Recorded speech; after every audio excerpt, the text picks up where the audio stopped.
A candlelit tribute to the teenager found dead in a river as elsewhere police step up the search for another missing man. The water at this time of year is extremely cold and extremely dangerous. And have a safe night, enjoy it, but get home safely. Also in the programme, chaos on the motorway as pigs run riot after a lorry crashes. Their Christmas miracle, a mum's emotional thank you to the people who helped her live to see her baby. And images of war, the soldier artist inspired by his experiences on the front line. First tonight, family and friends of a 13-year-old boy from Hertfordshire have been holding a candlelit vigil by the river where his body was found 5 days ago. Jordan Trousdale from Bishop Stortford went missing on Christmas Eve and his body was recovered from the River Stort on Boxing Day. A special memorial event's been taking place this afternoon in Bishop Stortford, which is where we can join our correspondent Matthew Hudson now. Matt. Well, Jonathan, as you can probably see, weather-wise, it's been dreadful here this afternoon, cold and wet. But there was something really rather moving and uplifting about what happened here. That's probably because the event was organised spontaneously by Jordan's many friends. And in the end, more than 100 of them turned up. And I think that they came to support each other, to share their emotions, but most of all, to pay their respects to the friend that they'd lost. Candles to keep alive memories of a lost friend. Dozens turned out to pay tribute at the River Stort, where Jordan Trousdale lost his life at the age of just 13. Candles wasn't his sort of thing, if I'm honest, but if it's something to remember him, then it's all right, because he was such a funny guy, and he's always just there for people as well. He's so nice. Jordan fell into the water after leaving friends at a skate park in Bishop Stortford on Christmas Eve. He's widely reported to have been drinking. His body was recovered from the river on Boxing Day. Jordan's death mirrors a series of tragedies and disappearances this month. At Brightwells Lake near Ringstead in Northamptonshire, divers today found a body believed to be of 30-year-old Paul Litchfield, who went missing while out wildfowling 9 days ago. The body of his friend, 42-year-old Philip Surridge, has already been recovered. At nearby Oundle, police today revealed they'd recovered the body of local man, 49-year-old Nicholas Hornsby, from the River Nene. In Bedford, police and fire crews pulled a body from the River Ouse on Boxing Day, the victims not yet been identified. And in Ipswich, concerns are growing for Russian sailor Alexei Dorovev, who was last seen on Christmas Eve by the River Orwell. He'd earlier gone ashore with 2 crew members to drink at local bars. Meanwhile, today in Chelmsford, police divers were part of a major operation to try to find Adam Passfield. The 22-year-old disappeared after a night out on December the 19th. It's thought he may have fallen into the River Chelmer. Police used sluice gates to lower the water level, while officers on foot and horseback searched from the bank. This is cold, time-consuming and potentially grim work, but Essex police say they're determined to search these waters as thoroughly as possible to try to establish one way or the other whether Adam fell into the river. With New Year's Eve just a day away, police are urging revellers to take care around water.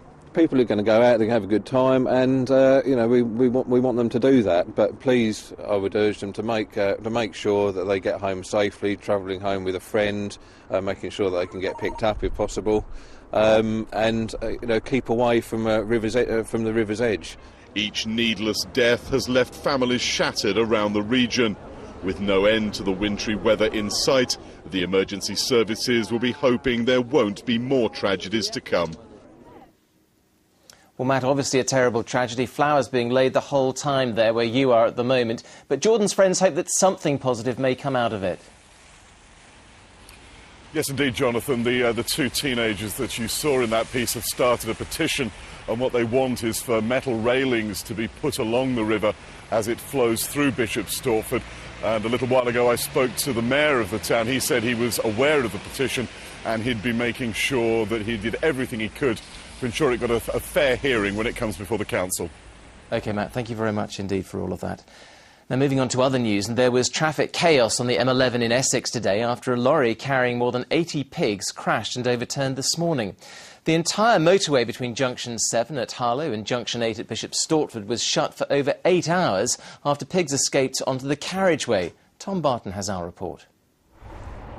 It was nearly the Great Escape, except the dozen pigs who broke free of their crashed livestock lorry decided to stay and munch the grass within a few yards of the accident, making it easy for the fire service to use ladders to create makeshift pens.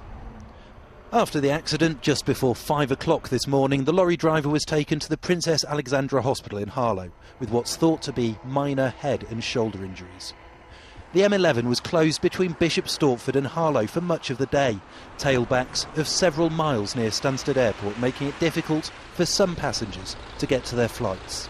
The main thing is first to close the motorways to prevent any further injury to the animals, which I think we managed to get in quite quickly.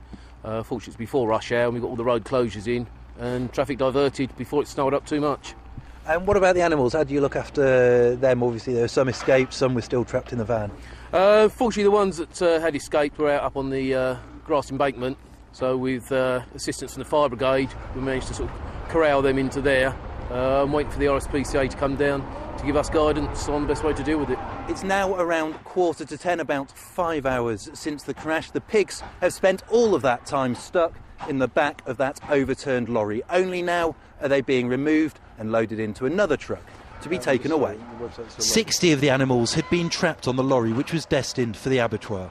As the RSPCA, police, fire and highways agency staff worked to rescue them, it became clear that some had died in the crash. Others needed to be put down. Most, though, survived and continued their journey in replacement trucks. The road reopened fully at 3:10. Tom Barton, Anglia News on the M11 in Essex. A soldier educated in Northamptonshire has become the latest serviceman to be killed in Afghanistan. A Facebook site paying tribute to Aidan Howell, who was serving with 3 rifles, has been set up with family and friends saying they're devastated by his loss.